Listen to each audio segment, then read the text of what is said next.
오늘 주신 하나님의 말씀은 로마서 12장 9절에서 13절 말씀입니다. 로마서 12장 9절에서 13절 말씀 한 절씩 교독하겠습니다.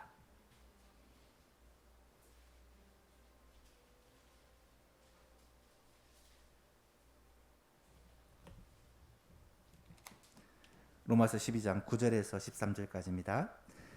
사랑에는 거짓이 없나니 악을 미워하고 선에 속하라.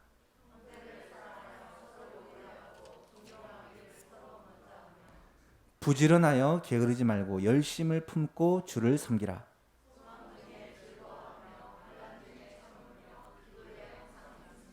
함께 있습니다. 성도들의 쓸 것을 공급하며 손 대접하기를 힘쓰라. 아멘. 열심을 품고 주를 섬기라는 제목으로 말씀을 나누고자 합니다. 2022년이 시작되면서 코로나가 이제 끝날 것이다 라는 기대를 가지고 시작했다가 봄에 코로나에 가장 극심한 피해를 입게 되어졌고, 여름이 되면서 코로나가 이제 끝났다라고 생각했는데 또다시 변이 바이러스로 재유행을 한다라는 소식에 많이 불안한 상태에 있습니다. 그럼에도 불구하고 전과 달라진 것은 단지 두려움으로 위축된 것으로 끝나는 것이 아니라, 그럼에도 불구하고 우리는 신앙과 삶을 회복해야 된다라는 확신을 가지고 시작을 합니다. 옛사람을 벗어버리고 새사람을 입으라.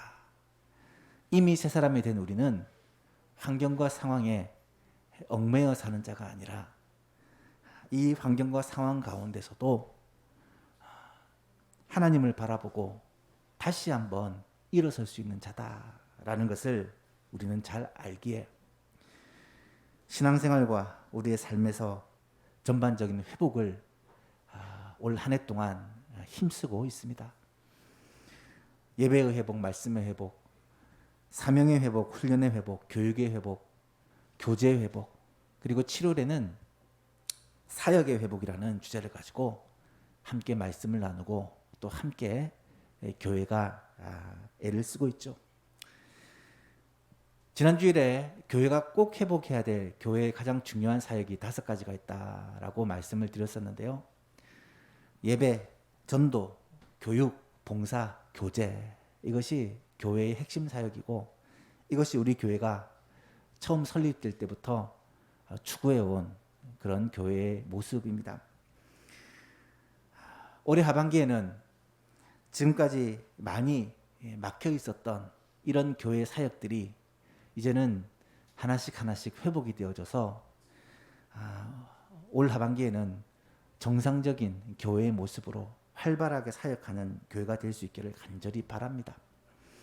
특별히 이제 막 시작된 우리 여름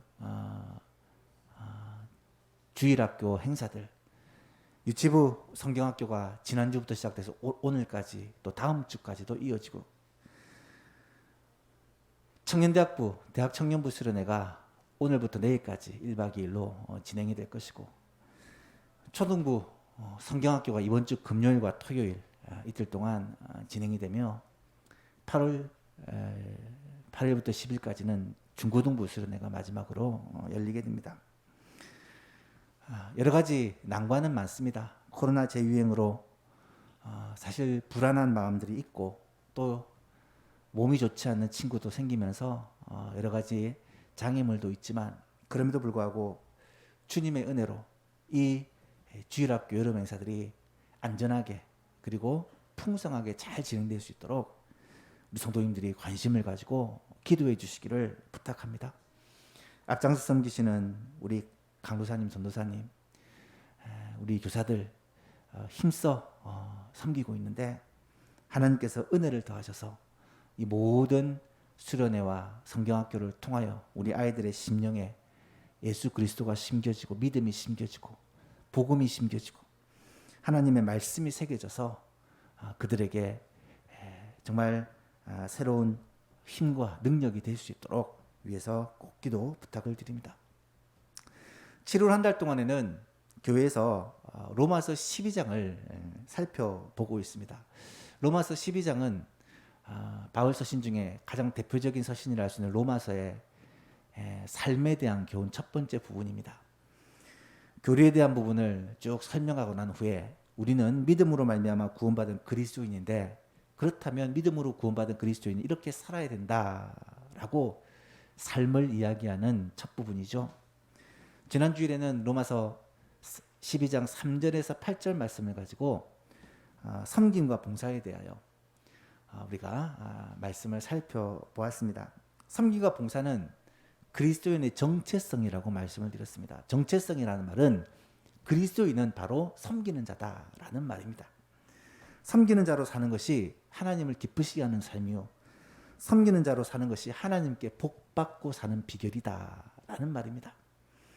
그렇다면 우리는 구체적으로 어떻게 섬겨야 되느냐, 어떻게 주를 섬기고 어떻게 주의 교회를 섬기고 어떻게 세상을 섬겨야 되느냐, 이 섬김에 대해서 세 가지를 살펴보았습니다. 먼저 잘 섬기기 위해서는 받은 은사를 따라 섬겨야 한다라고 말씀드렸죠. 하나님으로부터 받은 은사와 직분을 귀하게 여기고 그 은사와 직분을 따라 섬길 때 아름다운 열매가 맺혀지게 된다라고 말씀드렸습니다. 두 번째는 잘 섬기기 위해서는 섬김의 원리를 따라 섬겨야 된다. 섬김에는 원리가 있는데 대표적인 것이 교만하지 말고 겸손하게 섬겨야 된다. 그리고 나 혼자 섬기는 것이 아니라 다른 지체의 소중함을 알고 함께 협력해서 섬겨야 된다. 그리고 섬김의 가장 중요한 원리인 사랑의 원리를 따라 섬겨야 된다 말씀을 드렸습니다. 세 번째로 잘 섬기기 위해서는 믿음의 분량대로 섬겨야 된다라고 말씀을 드렸죠. 믿음의 분량을 무시하고 섬기다 보면 탈진이 오기도 하고 시험에 들기도 하고 상처를 받기도 한다. 따라서 섬길 때는 하나님이 주신 믿음의 분량에 따라 주의 교회를 섬기고 또 성도들을 섬기고 우리가 섬겨야 될 사람들을 섬기는 것이 중요하다라는 말씀을 드렸습니다. 오늘은 지난 주일에 이어서 9절부터 13절 말씀을 가지고 나머지 세 가지를 더 생각해 보려고 합니다. 어떻게 섬기는 것이 잘 섬기는 것일까? 네 번째는 잘 섬기기 위해서는 무엇보다 선한 일에 열심을 품어야 한다라고 말씀하고 있습니다. 9절에서 11절을 보십시오. 사랑에는 거짓이 없나니 악을 미워하고 선에 속하라. 형제를 사랑하여 서로 우애하고 존경하기를 서로 먼저 하고 부지런하여 게으르지 말고 열심을 품고 주를 섬기라. 부지런하여 게으르지 말고 열심을 품고 주를 섬기라. 이 말씀이 운율이 딱딱 맞고 또 기억이 잘 되는 말씀입니다. 제가 참 좋아하는 말씀입니다. 마음이 좀 느슨해질 때마다 이 말씀을 떠올리며 기도합니다. 부지런하여 게으르지 말고 열심을 품고 주를 섬기라. 그런데 여러분, 속도보다 더 중요한 것이 방향이라고 합니다. 무슨 말인지 아시겠죠? 그냥 무조건 열심히만 섬기면 되는 게 아니라 무슨 일에 열심을 내야 하는지, 그것이 어쩌면 더 중요하다라는 거예요. 우리가 주를 잘 섬기려면 그냥 열심히 덮어놓고 열심히 섬기면 되는 게 아니라 무슨 일을 섬겨야 되는지, 어떤 일에 열심을 내야 되는지가 중요하다는 것입니다. 본문을 보니까 선한 일에 열심을 내야 된다. 악을 미워하고 선한 일에 열심을 내야 된다. 그리고 형제를 사랑하고 우애하며 존경하는 일에, 사람을 사랑하고 세우는 일에 열심을 내야 된다. 그리고 주님을 기쁘시게 하는 일에, 주의 일에 열심을 내야 된다라고 말씀하고 있습니다. 그렇다면 여기서 선한 일이란 과연 어떤 일을 말할까? 옳고 그름은 유치원 때 대부분 다 배운다, 그런 얘기를 많이 합니다. 사실 그렇죠. 무엇이 옳은지를 사람들은 대부분 잘 알고 있습니다. 몰라서 옳은 일을 하지 않는 것이 아니죠. 왜 옳은 일을 하지 않습니까? 혹시 옳은 일을 하다가 내가 손해볼까 봐. 혹시 옳은 일이라는 것을 알고 있어도 내가 그것을 행할 힘이 없기 때문에 못하는 것이죠. 성경을 보면 이 선한 일이라는 것은 그리스도인의 정체성이라고 말을 합니다. 정체성이라는 말이 자주 나옵니다만 선한 일을 행하는 것이 곧 그리스도인이라는 거예요. 에베소 2장 10절에 보니까 우리는 그가 만드신 바라. 그리스도 예수 안에서 선한 일을 위하여 지으심을 받은 자니 이 일은 하나님이 전에 예비하사 우리로 그 가운데서 행하게 하려 하심이니라. 우리는 그가 만드신 바라 라는 말은 그분의 작품이다. 그것도 최고의 작품이다 라는 뜻입니다. 우리는 하나님이 만드신 최고의 작품인데 왜 만드셨느냐? 그리스도 예수 안에서 선한 일을 위하여 만드셨다. 그리스도 예수 안에서 선한 일을 위해서 우리를 만드셨다라는 말입니다. 디도서 2장 14절을 보니까 그가 우리를 대신하여 자신을 주심은, 예수님이 우리를 위해서 자신을 주심은 모든 불법에서 우리를 속량하시고 우리를 깨끗하게 하사 선한 일을 열심히 하는 자기 백성이 되게 하려 하심이라. 여러분, 하나님이 우리를 최고의 작품으로 만드신 이유도 선한 일을 위해서 만드셨대요. 예수 그리스도께서 우리를 위하여 자신을 주심으로 죄에서 속량하신 이유도 선한 일을 열심히 하는 백성으로 삼기 위해서라는 것입니다. 창조의 목적도, 구속의 목적도 뿐만 아니라 오늘 본문에 보니까 성령을 우리 가운데 주사 우리 가운데 생하게 하신 이유도 선한 일에 열심을 내기 위한 것이라는 말씀이에요. 오늘 본문에 열심을 품고 주를 섬기라, 이 어원을 살펴보았더니 열심을 품고라는 말이 성령의 불로 뜨거운 마음으로 주를 섬기라는 마음으로 해석을 할 수 있습니다.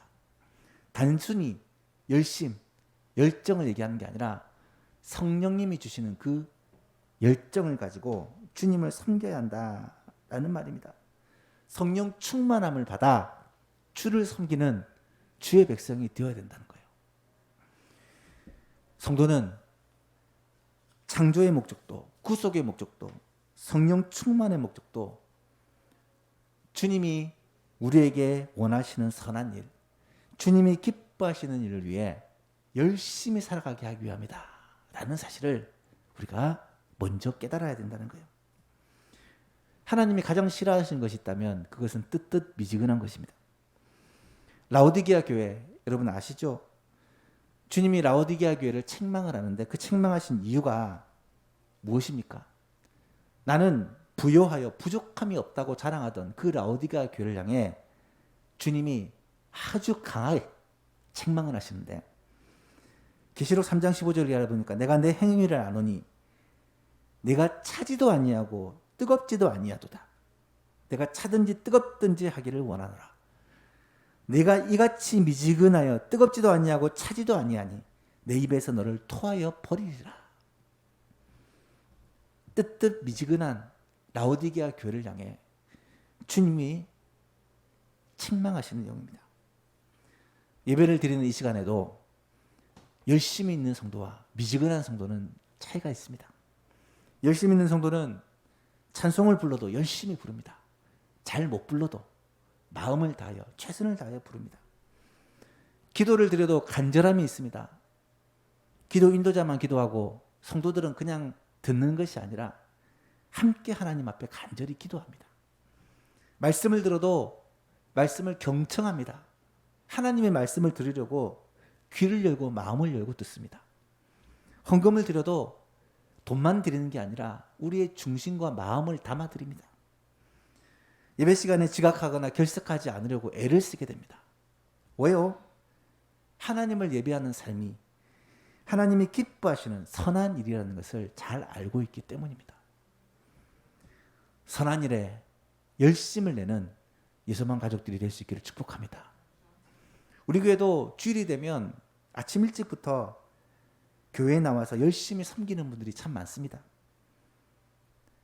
방송실 맡은 집사님, 식사를 준비하는 권사님들은 새벽부터 와서 그렇게 교회를 섬깁니다. 찬양대로 섬기시는 분들은 예배 2시간 전에 와서 연습을 하고 섬기고요. 주일학교 교사로 섬기시는 분은 일찍 와서 예배 드리고 주일학생들을 돌봅니다. 안내로, 주차로, 교회 여러 곳에서 재정부로 또 섬기시는 분들이 계시기에 교회가 굴러가는 것입니다. 열심히 섬기시는 모습들을 보면 참 귀하고 아름답습니다. 제가 볼 때도 그렇게 참 귀하고 아름다운데 하나님 보실 때 얼마나 아름다울까, 그런 생각을 자주 하게 됩니다.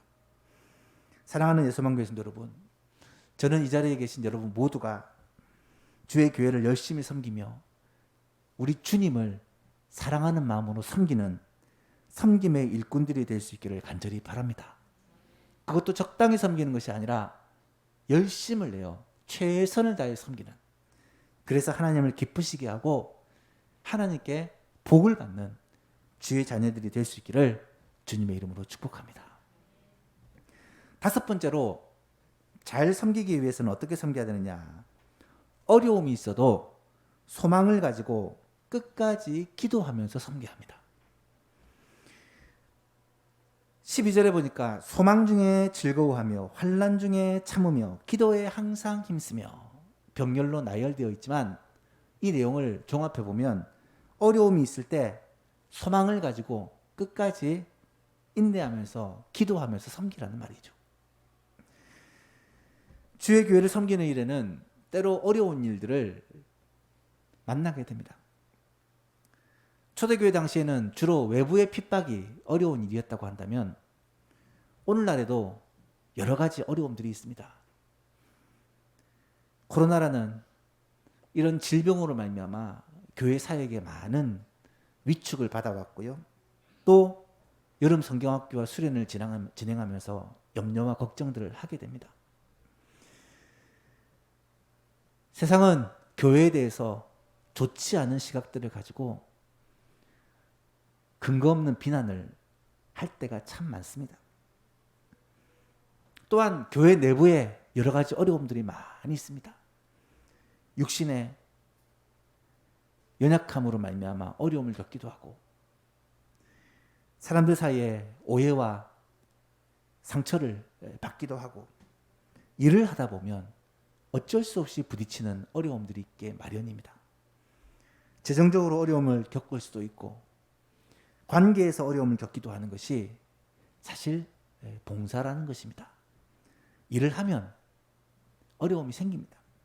그런데 여러분, 이런 어려움이 있다 할지라도, 환난이 있다 할지라도 우리는 소망을 가진 자이기 때문에 이 환난을 참고 이기며 기도하며 계속해서 주님을 섬겨야 한다는 것입니다.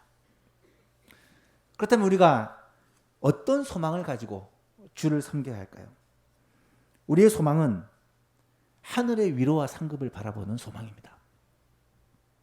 내가 어려운 가운데서도 주님을 잘 섬기면 모든 것을 아시는 주님께서는 우리의 이 중심을 아시고 기뻐하시며 주님이 우리에게 상을 주실 것이다 라는 이 소망을 가지기에 우리는 열심히 섬길 수 있는 것입니다.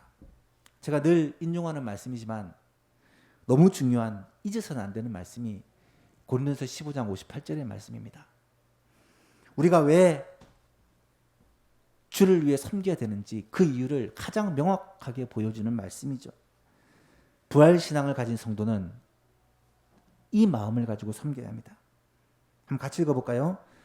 그러므로 내 사랑하는 형제들아, 견실하며 흔들리지 말고 항상 주의 일에 더욱 힘쓰는 자들이 되라. 이는 너희 수고가 주 안에서 헛되지 않는 줄 알미라. 아멘. 왜 견실하고 왜 흔들리지 않고 왜 주를 위해 더 힘써 섬겨야 합니까? 그 이유는 분명합니다. 이 땅에서 우리의 모든 수고가 결코 헛되지 않기 때문에, 시험이 많을수록, 환난이 많을수록, 어려움이 많을수록 주를 위해서 헌신하고 수고한 우리의 수고가 주님은 기억하시고 은혜를 베풀어 주신다는 것을 알기에 우리는 멈출 수가 없는 것입니다. 주를 위해서 모든 것을 헌신했던 주님의 제자들, 그들을 향해 예수님이 친히 말씀하십니다. 마가복음 10장 28절 이하를 보니까 베드로가 여짜와 이르되 보소서 우리가 모든 것을 버리고 주를 따랐나이다. 예수께서 이르시되 내가 진실로 너희에게 이르노니 나와 복음을 위하여 집이나 형제나 자매나 아버지나 어머니나 자식이나 전토를 벌인 자는 현세에 있어 집과 형제와 자매와 어머니와 자식과 전토를 100배나 받되 환난을 박해를 겸하여 받고 내세에 영생을 받지 못할 자가 없느니라. 여러분, 이 땅에서의 100배의 축복도 탐나는 축복입니다. 근사하고 멋있죠. 하지만 잠깐 살다가 갈 이 세상이 아니라 영원히 살게 될 하나님의 나라, 그곳에서 영원토록 누리게 될 영광이 있다는데, 영생이 있다는데, 여러분, 그 소망이 우리에게 진짜 소망이 되지 않겠습니까? 이미 이 약속을 받은 우리는 더 이상 무엇이 필요할까요? 이 소망을 가지고 우리는 주를 섬길 뿐입니다. 바울사도는 고백합니다. 그러므로 우리가 낙심하지 아니하노니 우리의 겉사람은 낡아지나 우리의 속사람은 날로 새로워지도다. 우리의 잠시 받는 환난에 경한 것이 지극히 크고 영원한 영광에 중한 것을 우리에게 이루게 함이니 우리가 주목하는 것은 보이지 않는 것이 아니요 보이는 것이 아니요 보이지 않는 것이니 보이는 것은 잠깐이요 보이지 않는 것은 영원함이라. 사랑하는 예수방송 여러분, 이러한 소망이 우리들에게 충만하여 환난과 어려움 가운데서도 주를 섬기는 예수만 가족들이 다 될 수 있기를 주님의 이름으로 축복합니다. 마지막 6번째입니다. 잘 섬기기 위해서는 자신의 소유를 가지고 섬기라고 주님은 말씀하십니다. 13절입니다. 성도들의 쓸 것을 공급하며 손 대접하기를 힘쓰라. 어쩌면 오늘날 이 세상에서 가장 힘든 일이 있다면 물질의 욕심을 버리는 것입니다. 물질을 가지고 헌신하는 것입니다. 참 쉽지가 않죠. 하지만 주와 교회를 잘 섬기기 위해서는 때로는 물질을 들여 헌신할 수 있어야 한다는 말입니다. 왜냐하면 물질을 드리고 물질을 가지고 섬기는 일이야말로 물질을 우리의 목적으로 삼는 것이 아니고 물질은 수단이다. 우리는 주를 위해 산다라는 것을 증명할 수 있는 가장 좋은 방법이 되기 때문입니다. 그래서 이제 성경에서 잠언, 지혜의 말씀인 잠언에서는 특별히 이 구제에 대한 말씀이 많이 나타납니다. 구제는 하나님을 기쁘시게 하는 가장 좋은 방법 가운데 하나라는 거예요. 몇 개만 뽑아보면 잠언 11장에 흩어 구제하여도 더욱 부하게 되는 일이 있나니 과도히 아껴도 가난하게 될 뿐이니라. 구제를 좋아하는 자는 풍족하여질 것이요 남을 윤택하게 하는 자는 자기도 윤택하여지리라. 잠언 19장 17절 제가 참 좋아하는 말씀인데요. 가난한 자를 불쌍하게 여기는 것은 여호와께 꾸어 드리는 것이니 그의 선행을 그에게 갚아주시리라. 사랑하는 예수님의 여러분, 만일 하나님께서 우리에게 물질적인 축복을 주시고 여유를 주신다면 그 물질을 가지고 베풀고 나누고 섬기는 일에 사용할 수 있기를 축복합니다. 물질로서 남을 섬기는 것은 결코 손해보는 것이 아니라 하나님께 빌려드리는 것이다. 하나님께 꾸어드리는 것이다 라고 성경은 말씀하고 있습니다. 여러분, 하나님은 통이 크십니다. 2배, 3배 갚아주시는 게 아니라 30배, 60배, 100배의 복을 주시는 분이십니다. 그래서 예수님도 말씀하시죠. 주라, 그리하면 너희에게 줄 것이니 곧 후히 되어 누르고 흔들어 넘치도록 너희에게 안겨주리라.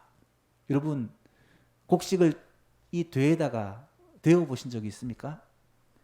후히 되어서 누르고 흔들어 넘치도록 우리에게 안겨주시겠다고 약속하십니다.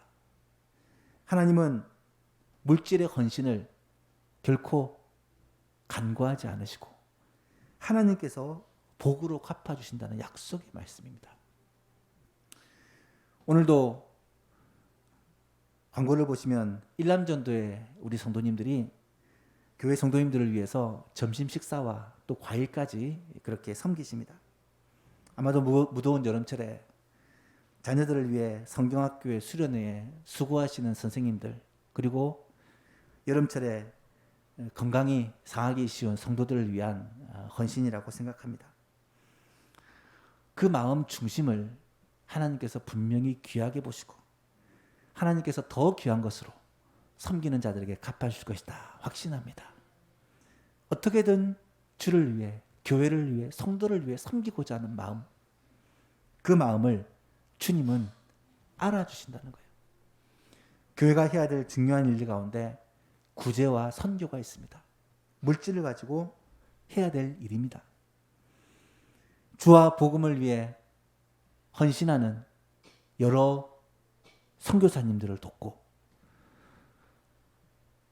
복음을 전하는 일을 위해 시골에 또 도시지만 약한 교회들을 돕고, 또 교회 안에 힘들고 어려운 성도들을 돌아보고 구제하는 일, 이러한 일들은 주님께서 매우 중요하게 생각하는 교회의 사역입니다. 이런 일들을 위해 물질로 헌금하고 동역하시는 그 손길들을 하나님은 그냥 간과하지 않으신다라는 것입니다. 우리 예수만교회가 이런 선한 일에 열심을 내므로 말미암아 하나님을 기쁘시게 하고 하나님의 복을 받는 그런 교회가 될 수 있기를 주님의 이름으로 축복합니다. 말씀을 맺고자 합니다. 봉사와 섬김은 그리스도인의 정체성이라고 말씀을 드렸습니다. 섬기는 자로 사는 것이 진짜 그리스도인입니다. 하나님을 기쁘시게 하고 하나님께 복을 받아 누리며 사는 비결입니다. 그렇다면 섬김의 삶을 어떻게 살아야 할까? 로마서 12장에서는 이 섬김의 삶에 대해 6가지 정도로 정리를 해보았습니다. 제목이라도 꼭 기억했으면 좋겠습니다. 잘 섬기기 위해서는 받은 은사를 따라 섬겨야 합니다. 잘 섬기기 위해서는 섬김의 원리를 따라 섬겨야 합니다.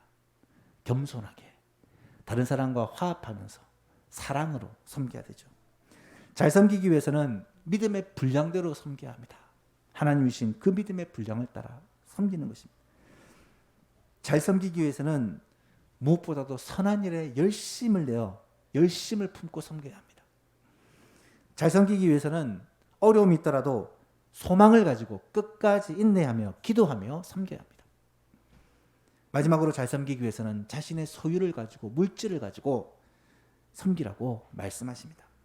사랑하는 예수만교회 성도 여러분, 우리 예수만교회 모든 성도님들은 교회 생활을 하시면서 섬김을 받으려 하는 것이 아니라 예수님처럼 내가 먼저 섬기려 하고 예수님을 섬기고 성도들을 섬기고 교회를 섬기고 세상을 섬기는, 섬기며 살아감으로 말미암아 하나님을 영화롭게 하고 하나님께 복을 받아 누리는 예수만 모든 가족들이 될 수 있기를 우리 주 예수 그리스도 이름으로 축복합니다.